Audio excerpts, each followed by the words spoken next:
واقعہ 10 سال پہلے کا ہے، جب میں کلاس 8 کی اسٹوڈنٹ تھی۔ مجھے یاد ہے اس ٹائم میرے فائنل ایگزامز ہونے والے تھے۔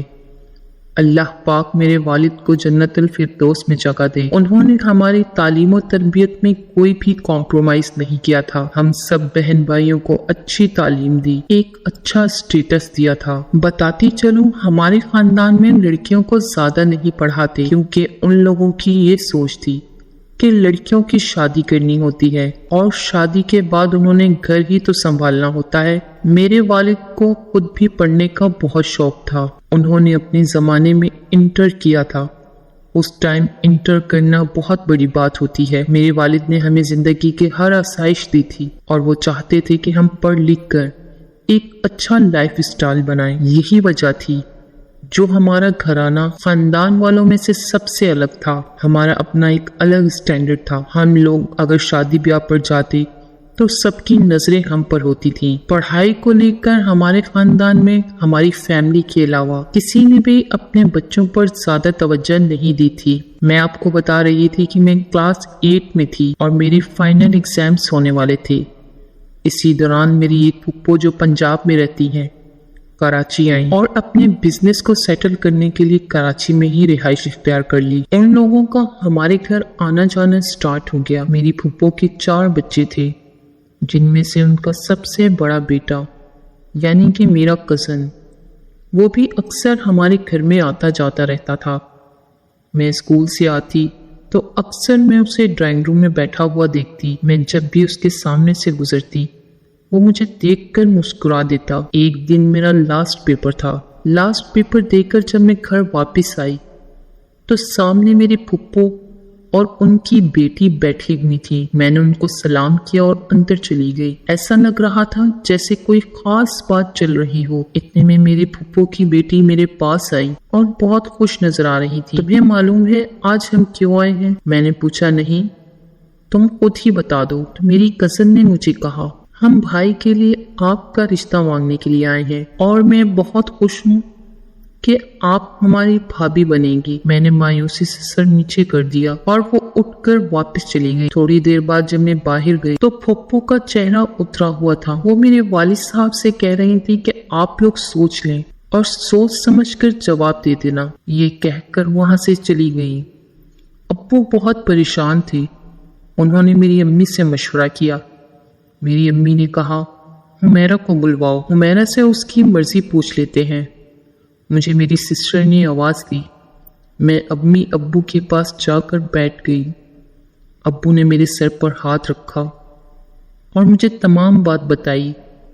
میں نے اپنے ابو سے پوچھا، ابو آپ کیا چاہتے ہیں؟ پہلے آپ اپنے دل کی بات بتائیں، پھر میں کچھ کہوں گی۔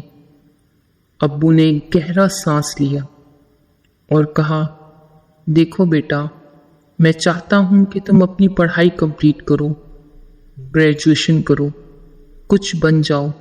یہ میرا خواب ہے کہ میرے بچے اعلیٰ سے اعلیٰ تعلیم حاصل کریں۔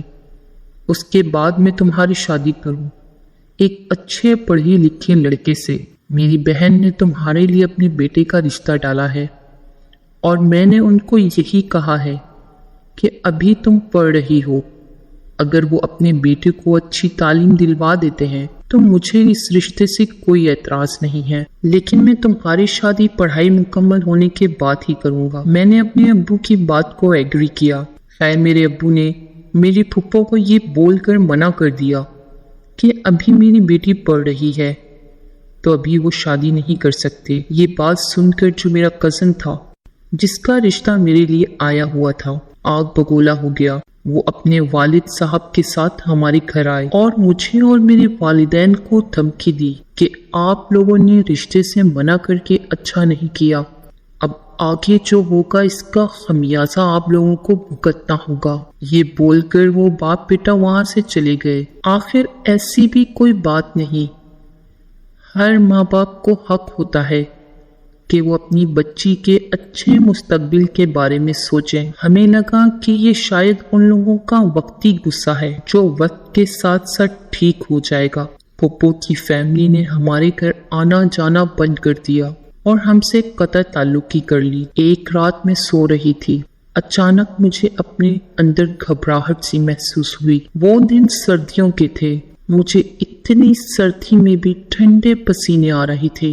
کبھی میں ایک کروٹ بدلتی تو کبھی میں دوسری کروٹ بدلتی۔ عجیب سی بے چینی ہو رہی تھی، ایسا لگ رہا تھا جیسے میرے دل کو کسی نے پکڑ لیا ہو، زور سے میرے دل میں سوئیاں مار رہا۔ ابھی میں اپنی طبیعت میں گم تھی کہ میں نے اپنے کمرے کے دروازے میں ایک کالے کپڑوں میں موجود عورت کو کھڑے دیکھا، جس نے کالے کلر کی چادر پہن رکھی تھی اور اس کی ایک آنکھ خراب تھی۔ میں نے چیخنے کی کوشش کی، لیکن چیخ جیسے میرے حلق میں پھنس گئی ہو۔ وہ بہت عجیب نظروں سے مجھے گھور رہی تھی۔ میں نے اپنی امی کو آواز لگانے کی کوشش کی، جو میرے ساتھ ہی لیٹی ہوئی تھی، لیکن میری آواز ہی نہیں نکل پا رہی تھی، جیسے کسی غیبی طاقت نے مجھے پوری طرح سے جکڑ لیا ہو۔ مجھے کچھ سمجھ نہیں آ رہا تھا کہ میں کیا کروں، مجھے کچھ نہیں سوجا۔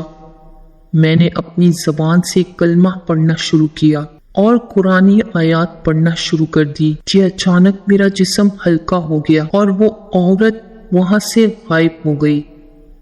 میں نے اپنی امی کو اٹھایا۔ امی نے میری حالت دیکھی، مجھ پر آیت الکرسی پڑھ کر پھونکی اور پانی پر دم کر کے مجھے پلایا۔ یہاں وہاں دیکھا، کمرے سے باہر جا کر دیکھا، لیکن کوئی بھی موجود نہیں تھا۔ امی کو لگا شاید میں نے کوئی ڈراؤنی خواب دیکھا ہے اور میں خواب میں ڈر گئی ہوں۔ اگلے دن میں اپنے گھر کی صفائی کرنے میں مصروف تھی۔ مجھے کچھ سامان سٹور میں رکھنا تھا۔ میں وہ سامان لے کر سٹور کی جانب چلی گئی۔ جب میں سٹور میں گئی تو مجھے ایک عجیب سی بدبو سٹور سے آنے لگی۔ میں نے یہاں وہاں چیک کیا، لیکن کچھ بھی ایسا مجھے دکھائی نہیں دیا۔ گھر کے باقی لوگوں کو بلا کر میں سٹور میں لے گئی۔ جب ہم سب لوگ سٹور چیک کر رہے تھے، یہ دیکھنے کے لیے کہ آخر کار بدبو کہاں سے آ رہی ہے، انجانے میں میری نظر سامنے پڑے اے سی پر پڑی، جو کافی ٹائم سے خراب تھا اور اسٹور میں رکھ دیا گیا تھا۔ ہم نے جب اے سی کو چیک کیا تو 2 گوشت کے ٹکڑے اے سی کے اندر سے ہمیں دبے ہوئے ملے، جیسے کسی نے اے سی کے اندر رکھ دیے ہو۔ کچھ سمجھ نہیں آ رہا تھا کہ گوشت کے ٹکڑے آخر کہاں سے آئے ہیں، کیونکہ ہمارے گھر میں تک کوئی بچہ موجود ہی نہیں تھا جو ایسی شرارت کرتا۔ جب ہم نے اس گوشت کے ٹکڑوں کو باہر نکالا تو بدبو اتنی زیادہ تیز تھی جیسے کوئی بہت پرانا جانور مرا ہوا ہو۔ میں نے وہ گوشت کے ٹکڑے اٹھائے اور باہر پھینک دیے۔ ہماری پوری فیملی بہت پریشان تھی کہ آخر یہ کیا معاملہ ہے، ایسا تو کبھی بھی نہیں ہوا ہے۔ اگلے دن جب میں صبح اٹھی تو روزانہ کی طرح اپنے گھر کی صفائی کرنے میں مشغول ہو گئی۔ اگلے دن جب میں برآمدے میں جھاڑو لگا رہی تھی تب بھی مجھے گوشت کے 2 ٹکڑے ملی۔ اس بار معاملہ سنگین ہو چکا تھا کیونکہ یہ دوسری بار تھا۔ ہم نے ابو کو کال کی اور ساری بات بتائی۔ ابو فوراً اپنے ساتھ ایک مولوی کو لے آئے جو ابو کے جاننے والے تھے۔ انہوں نے اس گوشت کے ٹکڑے کو کپڑے کی مدد سے اٹھایا اور برآمدے میں بیٹھ گئے اور ہم سب کو ایک سائڈ پر بٹھا دیا اور گوشت کا ٹکڑا سامنے رکھ کر پڑھائی کرنا شروع کر دی۔ ابھی انہوں نے پڑھائی کرنا شروع ہی کی تھی کہ مجھے اپنے اندر گھبراہٹ اور بے چینی پھر سے محسوس ہونا شروع ہو گئی۔ میرا دل کر رہا تھا یہ مولوی جو اس وقت پڑھائی کر رہا ہے یہ بند کر دے۔ اچانک میں بے ہوش ہو گئی۔ مولوی نے جب مجھے بے ہوش دیکھا تو انہوں نے کہا کہ تم لوگوں میں سے کوئی ایک شخص ہمیرا کی الماری کو کھول کر دیکھے اور چیک کرے کہ اس الماری میں ہمیرا کے تمام کپڑے موجود ہیں۔ میری امی میرے کمرے میں گئی، الماری کھول کر دیکھی اور چیک کیا۔ امی کے ہوش اس وقت اڑے جب انہوں نے دیکھا میرا ایک سوٹ تھا جس کا دوپٹہ غائب تھا۔ وہ فوراً آئی اور مولوی صاحب کو بتایا۔ مولوی صاحب نے کہا تمہاری بچی پر کالا علم کروایا گیا ہے اور آپ کے گھر پر بھی کالا علم کروایا جا رہا ہے، اور جو یہ کالا علم کروا رہا ہے وہ آپ کے ہی قریبی رشتہ دار ہے۔ ہم سمجھ گئے کہ یہ کالا علم کون کروا سکتا ہے۔